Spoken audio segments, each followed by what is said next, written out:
Esta segunda semana de febrero abre con muchas interrogantes, sobre todo respecto a la paz de Colombia. ¿Qué paz es la que se está defendiendo cuando vemos más asesinatos de líderes sociales? Hay una etiqueta que la paz no nos cueste la vida, sobre todo hablando acerca de qué tanto realmente ha cumplido el gobierno con el compromiso y la implementación del acuerdo de paz. Hablando precisamente de la paz, hay amenazas hacia la paz de Venezuela, de eso estaremos hablando también en nuestro segundo tema de hoy, sobre todo cuando se dio una visita por parte del almirante del Comando Sur a Colombia. Tan solo este fin de semana, una denuncia que compartió en sus redes el presidente de Bolivia, Evo Morales. Hablando de paz, también de guerra, viene México, las campañas.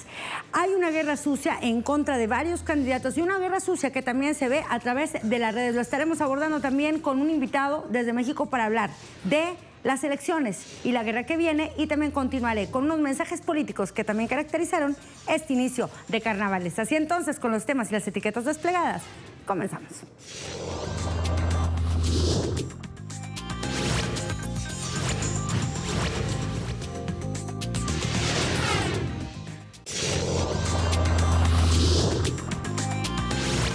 Es 12 de febrero y a pesar de los acuerdos de paz, la violencia en Colombia prevalece y aumenta, y hoy amaneció ese país con un paro armado decretado por el Ejército de Liberación Nacional, un informe que revela que el gobierno de Santos insiste en negar el fenómeno paramilitar y el aumento del asesinato de líderes sociales. Esta historia es contada a través de medios digitales y a través de las redes, donde los usuarios denuncian el exterminio silencioso que se vive en muchas regiones de Colombia.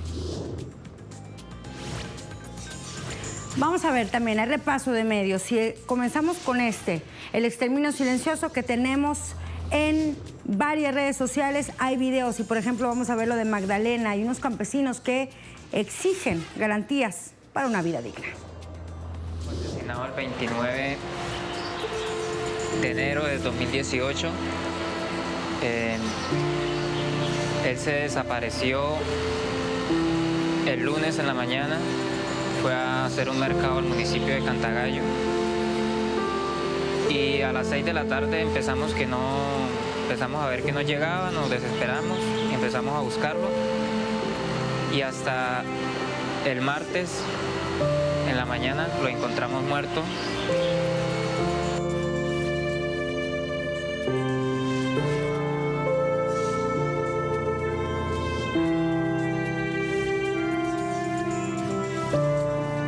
Tenido amenazas, rumores de presencia de grupos al margen de la ley, hemos sido víctimas de atracos, llamadas extorsivas, donde a veces pues no se identifica grupo armado al margen de la ley que se atribuya, pero sí hacen exigencias de dinero. Ayer precisamente mataron a una persona pues sanpablera, desconocemos los motivos, solo sabemos que está muerto, que se llama Edison, que se han venido presentando otros casos como el de Nilson, miembro de la COCAN de Cantagallo, otro caso de un papá de un presidente de Junta que es San Pablo La Sierra, presidente de La Sierra, y un caso de bombardeo por parte de la fuerza pública en la vereda Virgencita.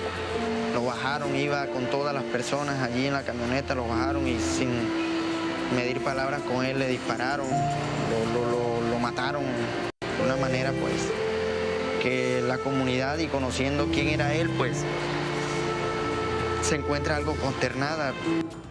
Una de las regiones más abandonadas y que están más vulnerables ante este asesinato de líderes sociales. Vamos a ver qué estamos reseñando en Telesur acerca de esto, porque justamente le estamos dando visibilidad a todas estas exterminios silenciosos. Nuevamente 2 casos que se registraron este fin de semana y lo tenemos así: 2 líderes campesinos en Colombia asesinados. Una denuncia que hizo el Consejo Comunitario del Río Gumpi y se llaman, hay que grabar los nombres, Orlando Grueso y Jonathan Kundimi, 2 líderes sociales y defensores de derechos humanos asesinados la noche del viernes en la vereda de La Soledad, ubicada en el municipio de Guapi, departamento del Cauca, Colombia. Estos jóvenes eran promotores de la sustitución voluntaria de cultivos de coca en la zona de Guapi, en el Cauca, y también eran integrantes del Movimiento Étnico y Popular del Pacífico, MOEP, de la Coordinadora Nacional de Cultivadores de Coca, Amapola y Marihuana, y del Movimiento Político y Social Marcha Patriótica en el Cauca. Ya también veíamos las alertas que lanzaba esta organización política Marcha Patriótica respecto a que se estaba dando ahora un genocidio en contra de sus integrantes. Justamente vamos a ver el tuit que publica esta organización política. La paz es nuestra solución. La comunidad de Filo Gringo en el Catatumbo se ha movilizado para pedir el fin de la violencia. Es importante que el ELN y Juan Manuel Santos retomen las conversaciones. El pueblo está añorando la paz. Sobre esto también habla Nick McWilliam. ¿Dónde está la preocupación de la comunidad internacional por todos los líderes sociales asesinados en Colombia? Los derechos humanos dentro del sistema neoliberal son de menos importancia y también tiene una etiqueta que se ha venido multiplicando, sobre todo a lo largo de este año. Que la paz no nos cueste la vida. Sobre esto también se pronunció otro usuario, Eleazar Parra. Pero eso no preocupa a Juan Manuel Santos, quien solo se ocupa de lamerle las botas a militares yanquis esperando sus órdenes para atacar a Venezuela. Y trae justamente la noticia de Telesur que aparece en la portada de nuestra plataforma web. Colombia amanece en medio de paro armado y el asesinato de líderes sociales. Sobre ellos se pronuncia el Observatorio de la Arquidiócesis. Los líderes sociales no pueden continuar en la mira de los violentos. Es necesario un cambio sustancial a la cultura de la muerte y de la violencia, responder con la cultura de la vida y del encuentro. Son citas del Papa Francisco. Marihengi Torres. Estos crímenes no se pueden volver parte del paisaje, aunque todos sean la noticia de todos los días. Los queremos vivos. Juan Manuel Santos, ¿cuándo piensa hacer algo?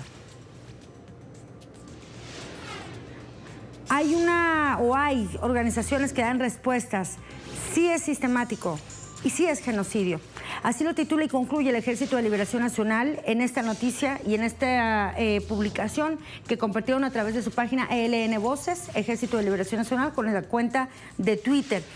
Dice, retrata la tragedia que vivimos en Colombia, el hecho que cada mes ocurren 1000 homicidios. Si analizamos las muertes violentas, se encienden las alertas porque ocurrieron 27 asesinatos de líderes sociales, cayeron muertos 20 guerrilleros del Ejército de Liberación Nacional y este escenario de violencia en contra de los defensores se sigue multiplicando, sigue aumentando de cara a las elecciones presidenciales y legislativas de mayo. ¿Hasta dónde va a llegar esta situación y sobre todo, de qué manera se puede proteger a quienes alzan su voz para defender los derechos de los colombianos? Esa es una pregunta que permanece abierta mientras a los líderes los siguen matando. Nos vamos ahora al reporte en directo de Juan Manuel Jiménez.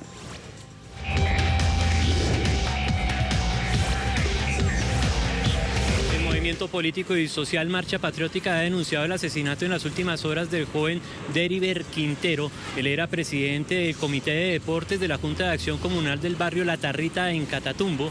Las FARC también han denunciado agresiones a un bus con integrantes de este partido político en Montería.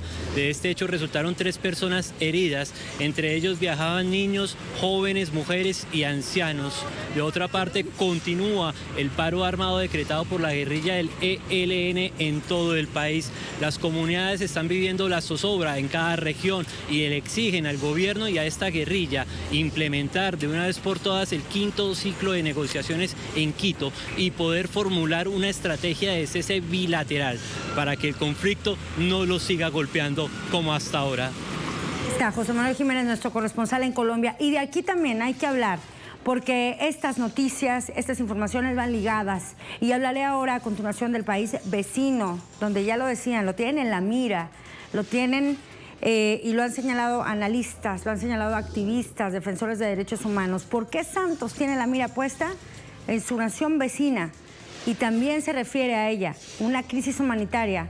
No habla de este escenario, habla de Venezuela. Y justamente esta nación conmemora el Día de la Juventud en una fecha destinada a exaltar la hazaña lograda en 1814, en la que estudiantes, apenas algunos adolescentes conducidos por el general José Félix Rivas, dieron su vida para defender la patria. Esta batalla formó parte de la Guerra de Independencia venezolana y hoy esta conmemoración se hace en medio de 3 factores. Primera, un asedio sin precedentes, incrementado con la visita del almirante del Comando Sur a Colombia este fin de semana, el examen de la Comisión Interamericana de Derechos Humanos a Venezuela por las protestas ocurridas el año pasado, de abril a julio, y también la exigencia que prevalece de justicia por parte de las 43 o para las 43 víctimas de las protestas violentas que empezaron un día como hoy, en 2014. La Agencia Venezolana de Noticias reseña este día. Dice, la revolución fomenta el protagonismo de la juventud para el desarrollo del país, y habla y hace un resumen de lo que ha ocurrido en Revolución para la Juventud. Dice, desde sus inicios en el 99, la revolución ha generado condiciones para garantizar el protagonismo de la juventud en diversos ámbitos de la vida nacional para el desarrollo del país, por lo que son muchas las reivindicaciones que hoy rescata este importante sector a propósito de la celebración del Día de la Juventud. Una juventud que es el motor de cualquier país y sobre todo actualmente aquí en Venezuela. ¿Qué dijo el presidente Nicolás Maduro sobre este día? No podemos optar entre vencer o morir, necesario es vencer, viva la República. Este grito hoy está más vivo que nunca, con la fuerza de la juventud patriota seguimos haciendo patria. Feliz Día de la Juventud en este día de gesta histórica, juntos todo es posible. Y aquí reseña precisamente este triunfo patriota que encabezaron jóvenes aquel año, 1814. Jerónimo dice, con los jóvenes a la victoria y daremos la batalla en contra de la derecha pátrida que pretende quitarnos nuestra libertad. También reseña y pone una etiqueta, Día de la Juventud, y aquí, haciendo ironía, qué orgullo ver tu obra pacífica, la lucha por la libertad, entre comillas, que han protagonizado jóvenes en Venezuela. Dice también esta cuenta, Yendri Bracho, un día como hoy inicia los meses de terror en Venezuela en el año 2014 con las guarimbas, donde fallecen 43 venezolanos y más de 800 lesionados, donde muere mi esposo y aún esperando justicia en muchos casos, con los jóvenes a la victoria. Le estoy mostrando el tuit de una familiar quien fue esposa de un joven asesinado en aquellos episodios de hace 4 años. Vladimir Villegas, periodista de Venezuela. Estamos en deuda con la juventud venezolana, le hemos fallado, tenemos la obligación de dejarles un mejor país. Eso es lo que comenta, haciendo una crítica respecto a la salida, o que hay muchos jóvenes que no han encontrado y que se encuentran fuera de Venezuela, por mostrar una posición crítica a la situación en la nación. A ver, hay Ernesto Villegas. Dice, cuando la decisión de ser libre se echa raíces, no hay fuerza imperial que pueda con la juventud. Así quedó patente en la victoria hace 204 años. Honor y gloria a José Félix Rivas. Hoy como ayer, no podemos optar entre vencer o morir. Necesario es vencer, y por eso también utiliza la etiqueta, con los jóvenes a la victoria. Así se pronuncia, así escribe el ministro de Cultura de Venezuela, Ernesto Villegas Pollack. Y ahí está, Pedro Infante también se suma. Hoy 12 de febrero celebramos 204 años de la Batalla de la Victoria, donde nuestra juventud, liderizada por el general José Félix Rivas, vencieron al ejército español. No podemos optar entre vencer o morir, necesario es vencer. Y sobre todo está posicionando en la coyuntura actual, en la coyuntura política actual de Venezuela, que es mirando hacia las elecciones presidenciales del próximo 22 de abril. Así entonces nos vamos a la pausa. Al regresar hablaremos de esta guerra, la guerra que viene, las guerras en redes. En varios países están varias naciones en la mira, Colombia, México, Brasil. Nosotros estaremos hablando acerca de lo que está ocurriendo en la nación mexicana. Quédese con nosotros en La Conexión Digital.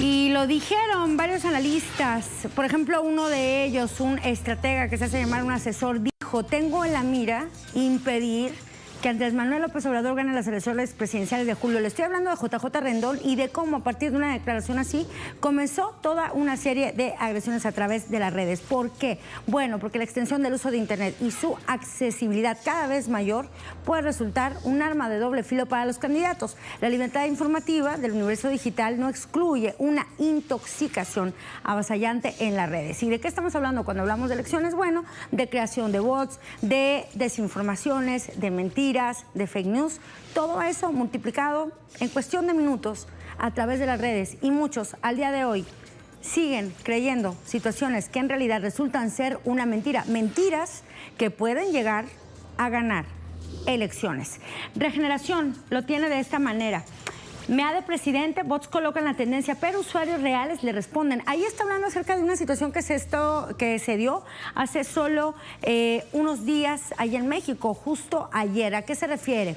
Bueno, bots colocaron la tendencia de José Antonio Meade, curibeña, que cerró su precampaña en la Plaza Central de Tlalnepantla, en el Estado de México, donde miles de personas vestidas de rojo acudieron. Y le recuerdo, José Antonio Meade es el candidato del actual partido en el gobierno en México. La mayoría de los asistentes fueron acarreados, traídos o llevados de diferentes comunidades marginadas del Estado de México a cambio de dádivas, pero también en las redes se hicieron presentes estos acarreados, más conocidos como bots, quienes impulsaron una tendencia, Meade presidente, pero esta etiqueta fue oportunamente respondida por usuarios reales. Salvo los perfiles cercanos al Partido Revolucionario Institucional, usuarios aprovecharon la tendencia para criticar a Meade y su cercanía a políticos asociados a la corrupción. Es decir, le salió el tiro por la culata. Querían posicionar que Meade llevaba la ventaja como presidente y en realidad lo cuestionaron. A ver, ¿qué tenemos, por ejemplo? Ahí tenemos una de estas respuestas que dieron los usuarios reales. Mix Step Cool. ¿Está pagando Meade en redes sociales? No, si este HT es idea de los mexicanos. Meade, presidente, así contestó. Tengo también a Brandon Palma. Oigan, yo también quiero estar en empate técnico con AMLO. Es lo de hoy y se refiere, por ejemplo, a declaraciones del presidente del PRI, Ochoa Reza. Meade está en empate técnico con AMLO. Situaciones que en la realidad no son así.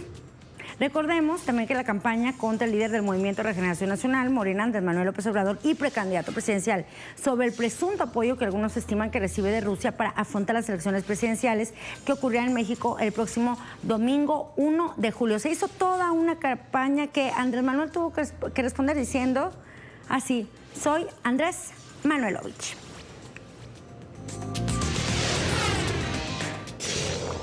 Vámonos con Pedro Miguel, analista y periodista, articulista de La Jornada. Pedro Miguel, para que nos hables acerca de esta situación, bienvenido con nosotros.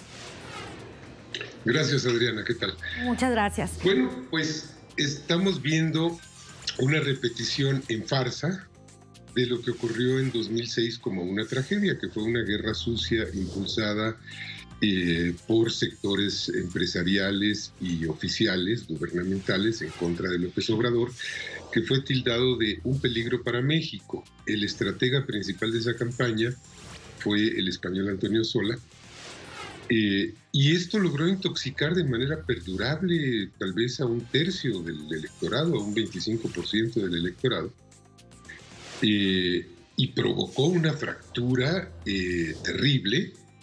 Y posteriormente se demostró que el peligro para México era el candidato que fue a la postre impuesto en la presidencia por la Embajada de Estados Unidos, que es Felipe Calderón, que hundió al país en un baño de sangre.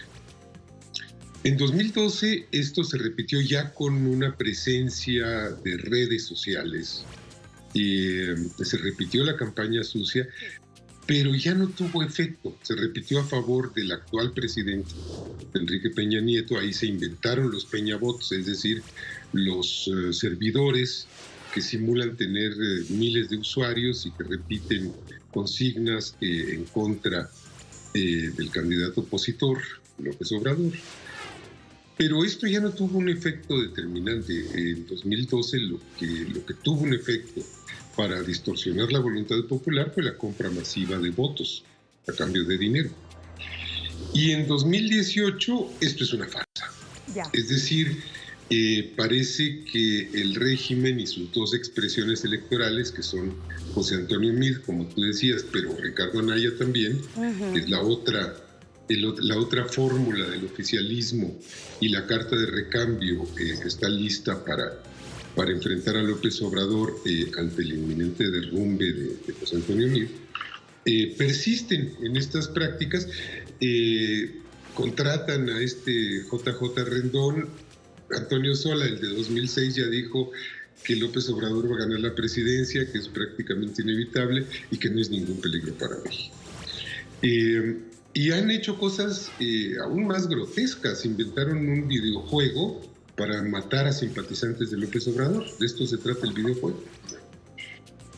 Yo creo que esto es alimento para esa porción de la sociedad y del electorado que se intoxicó en 2006 y que periódicamente pues reclama dosis de veneno y nuevos inventos en contra de López Obrador, pero no es ni será de ninguna manera determinante en el proceso electoral en curso. En todo caso va a ser contraproducente para quienes emprenden esta campaña, porque es manifiesto el ridículo de las acusaciones. Es decir, detrás de López Obrador están los rusos.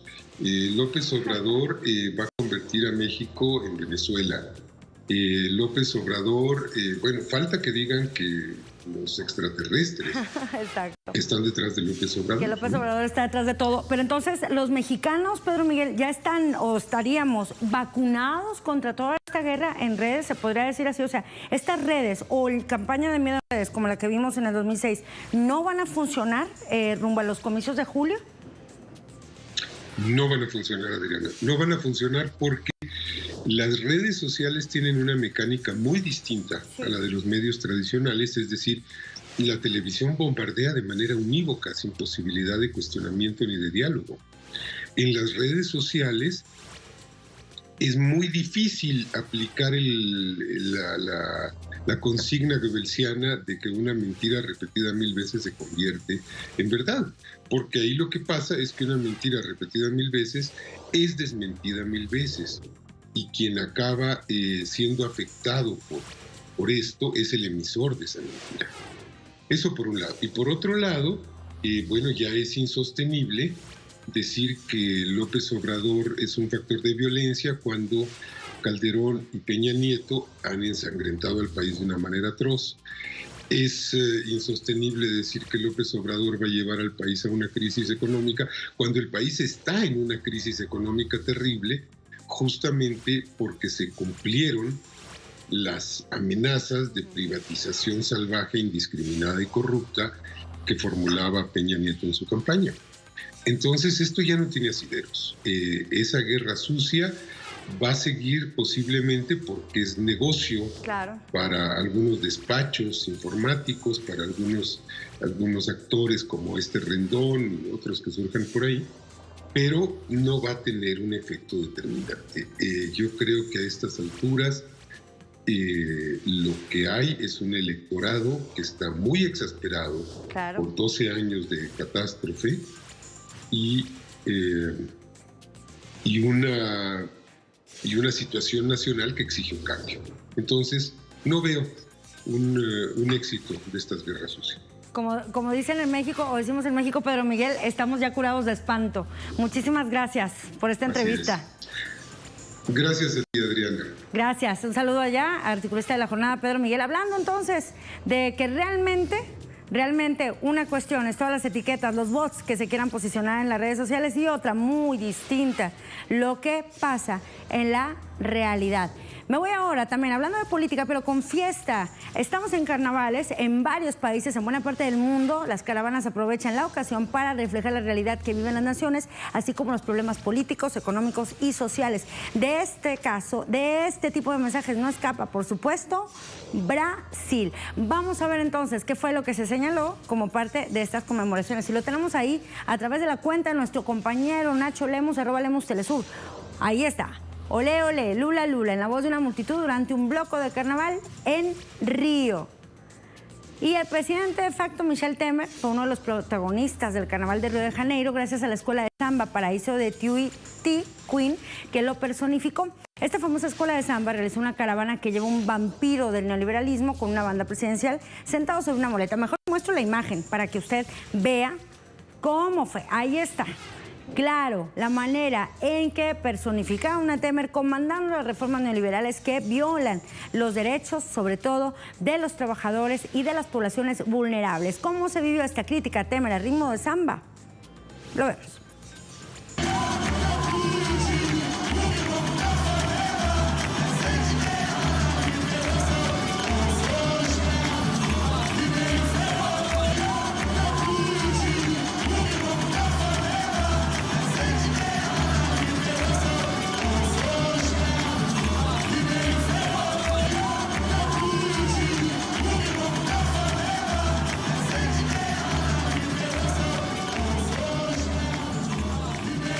Y no faltaban los reproches a los que ayudaron a colocar a Temer y los suyos en el poder. Un grupo del desfile fue vestido como los miles de brasileños con cacerolas que protestaron en masa a favor del impeachment contra la presidenta electa Dilma Rousseff.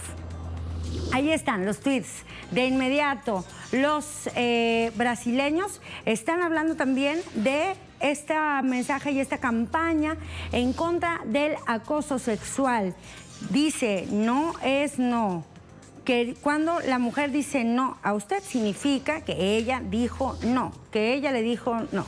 Entonces, el carnaval sin asedio.